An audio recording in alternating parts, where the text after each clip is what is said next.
Hello मित्रों, केम छो बधा? मित्रों, आज आपणे धोरण 10 गणितनी अंदर प्रकरण 13 आंकड़ाशास्त्रमां स्वाध्याय 13.2 मां प्रश्न नंबर 5 जोशो। प्रश्न नंबर 5 ની રકમની અંદર આપણને બહુલક શોધવાનું કીધું છે। બહુલક મેળવવા માટે આપણી પાસે એક સૂત્ર છે। હંમેશા સૂત્રની જરૂર પડે। बहुलक z बराबर l प्लस काउंसमां f1 माइनस f0 छेदमां 2f1 minus f0 minus f2 गुणिया h। હવે આ સૂત્રની અંદર આપણે કિંમત પહેલા મેળવવી પડે। l ની કિંમત, f1 ની કિંમત, f0 ની કિંમત, f2 ની કિંમત અને h ની કિંમત। તો बहुलक મેળવવા માટે અવલોકનની અંદર શું જોવાનું કીધું આપણે? હા, મોટામાં મોટી સંખ્યા। તો આમાંથી મોટામાં મોટી સંખ્યા કઈ? હા, 18। એ 18 ની પહેલા કઈ સંખ્યા? 4। ત્યાંથી સ્ટાર્ટ કરવાનું। f0 f1 અને f2। જો આપણી પાસે કિંમત મળી। હવે મોટામાં મોટી સંખ્યા છે 18। ઈ કયા વર્ગમાં સમાવેશ થાય? તો કે 4000 થી લઈને 5000 માં। એમાંથી નાનામાં નાની સંખ્યા છે 4000, એને આપણે કહેવાનું m, એટલે કે બહુલક વર્ગની અધસીમા। ચાલો આપણી પાસે l છે। હવે આપણે જરૂર છે h। h એટલે વર્ગ લંબાઈ। ઉર્ધ્વસીમા माइनस अधसीमा। 4000 मांथी 3000 जाए 1000, 8000 मांथी 7000 जाए 1000, 9000 मांथी 8000 जाए 1000। एनो मतलब वर्ग लंबाई समान छे। કેટલી? 1000। l ની કિંમત 4000, f0 ની કિંમત 4, f1 ની કિંમત 18, f2 ની કિંમત 9। હવે આપણે માત્ર સૂત્રમાં કિંમત મૂકીને સાદુરૂપ આપવાનું છે, પછી ડાયરેક્ટ જવાબ।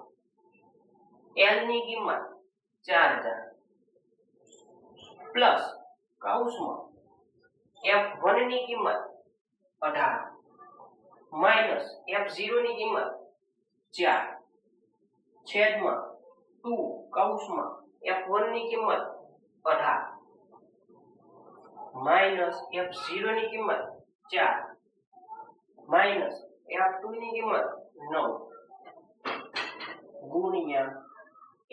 h ની કિંમત 1000। સાદુરૂપ આપીએ 4000 એમના પ્લસ કૌંસમાં 18 માંથી 4 જાય 14 છેદમાં 18 દુ 36। હવે આપણે થોડુંક સાદુરૂપ આપી દઈએ। z બરાબર 4000 પ્લસ 1000 નો ગુણાકાર 14 સાથે 14000 છેદમાં 23। 4000 પ્લસ બંનેનો ભાગાકાર કરીએ એટલે જવાબ આવે છે 608.69। પોઈન્ટ પછી આપણે બે અંક લઈએ। હવે બંનેનો સરવાળો કરીએ। z બરાબર 4000 માં 608 ઉમેરો 4608.69। આ દાખલાનો ફાઇનલ જવાબ।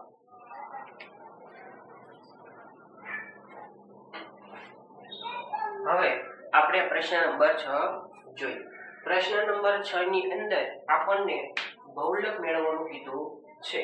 બહુલકનું સૂત્ર z બરાબર l પ્લસ કૌંસમાં f1 માઈનસ f0 છેદમાં 2f1 minus f0 minus f2 ગુણ્યા h। હવે આપણે બધી કિંમત પહેલા મેળવવી પડે।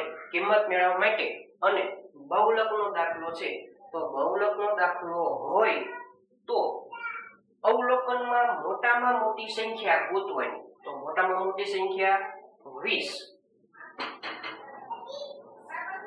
એ 20 ની પહેલા કોણ આવે? તો કે 20 ની પહેલાની સંખ્યા છે 12. એનાથી સ્ટાર્ટ કરવાનું. F0, 20 નું નામ F1 અને 11 ને કહેવાનું F2. હવે મોટામાં મોટી સંખ્યા છે 20, એ કયા વર્ગમાં આવે? તો કે 40 થી લઈને 50. તો એમાં નાનામાં નાની સંખ્યા છે 40, એને આપણે કહેવાનું L. ચલો, L બરાબર 40. H એટલે વર્ગ લંબાઈ. 10 માંથી 0 જાય 10, 20 માંથી 10 જાય 10, 30 માંથી 20 જાય 10. વર્ગ લંબાઈ સમાન છે 10. F0 12, F1 20, F2 11. હવે માત્ર આપણે સૂત્રમાં કિંમત મૂકીએ. L ની કિંમત 40 પ્લસ કૌંસમાં F1 ની કિંમત 20, 20 માઈનસ F0 ની કિંમત 12 છેદમાં 2F1 20 minus F0 12 minus F2 11 ગુણ્યા H ની કિંમત 10. 40 એમના પ્લસ સૌપ્રથમ કૌંસનું સાદુરૂપ આપવું પડે. 20 માંથી 12 જાય 8 છેદમાં 20 દુ 40 માઈનસ પ્લસ 12 ને 11 23 ગુણ્યા 10. 40 10 કૌંસમાં 8 ના 8 એમના છેદમાં 40 માંથી 23 જાય 17 ગુણ્યા 10. હવે સાદુરૂપ આપીએ ફરીથી. Z બરાબર 40 પ્લસ કૌંસનું સાદુરૂપ 10 નો ગુણાકાર 8 સાથે 10 અઠા 80 છેદમાં 17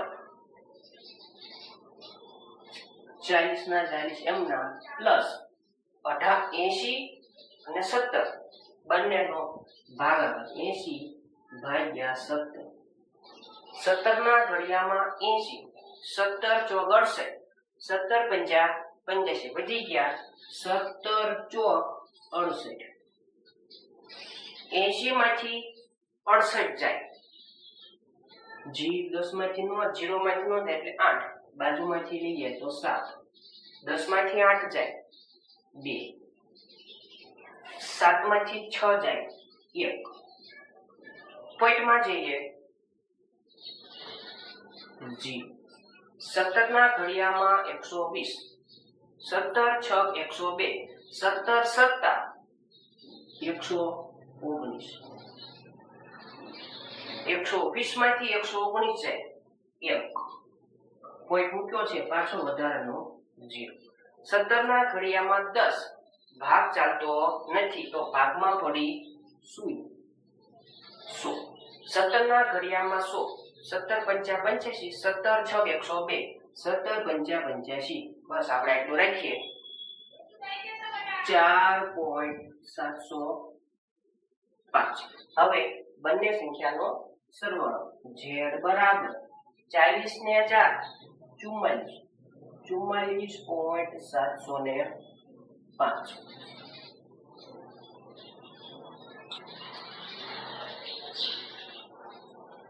Z બરાબર 44.705. આ દાખલાનો ફાઇનલ જવાબ.